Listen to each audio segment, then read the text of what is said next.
Welcome back. A Georgia GOP congressional candidate calling out Facebook after the tech giant removed her campaign ad that was aimed at Antifa. I have a message for Antifa terrorists. Stay the hell out of Northwest Georgia. You won't burn our churches, loot our businesses, or destroy our homes. All right, Facebook says she is inciting violence, but Majorie Taylor Greene says it's a case of ongoing conservative censorship, and she joins me now to talk about it. Thank you so much for coming on, Marjorie. We appreciate it. Tell us why you feel this way, why you feel like you're being censored. Well, you know, we've seen it time after time again where conservative Americans put their thoughts, their feelings, and their expressions and their beliefs on social media platforms like Facebook and Twitter, but yet our posts get deleted and we get censored. So when we watched Antifa terrorize America, we saw riots, businesses burned, churches burned, looted, everyday Americans, innocent Americans attacked by these criminals and these thugs in the streets night after night after night. We started hearing rumors that Antifa was going to be coming to our community, and we have the right to defend ourselves. I'm a legal gun owner. I have a Georgia weapons license.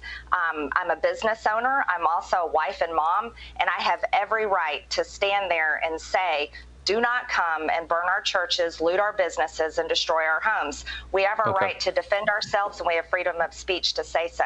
The Facebook response to this: we removed this ad, which advocates the use of deadly weapons against a clearly defined group of people for violating our policies against inciting violence. Last night, I went to the Facebook page for Antifa International, and I found a video that essentially, about a 2-minute video, it shows them basically bragging about how they use physical violence to fight whatever they consider to be fascism. That video still stands this morning on Facebook. What do you make of that? I say Facebook is defending terrorists. They are calling this group of people and saying that I'm inciting violence against them, but yet that group of people are terrorists. They are communist basement dwellers who have come out and poured gasoline on a fire and basically hijacked protest and turned it into complete chaos and anarchy in the streets of America, and Facebook is defending them.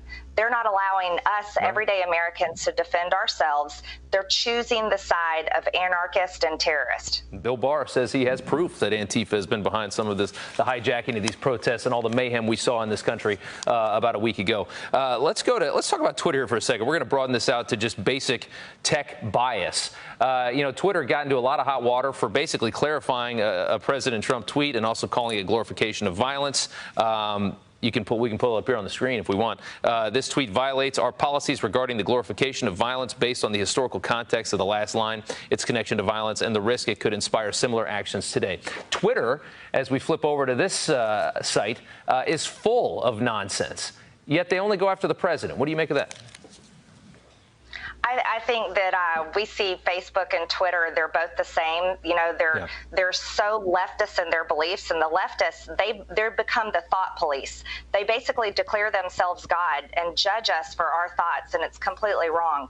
And, as the leading candidate in my Republican race, and my primary election is tomorrow, I'm going to work very hard on big tech censorship and stopping it, because you can't censor our speech. We have the freedom of speech. We have the right to say our views, and we have the right to stand up for our president. We have the right to defend our homes, and we can call criminals, people that hurt people, attack people, we can call them thugs, and President Trump was correct in doing so. Majorie Taylor Greene running for Congress in northern Georgia. Thank you so much. We appreciate it.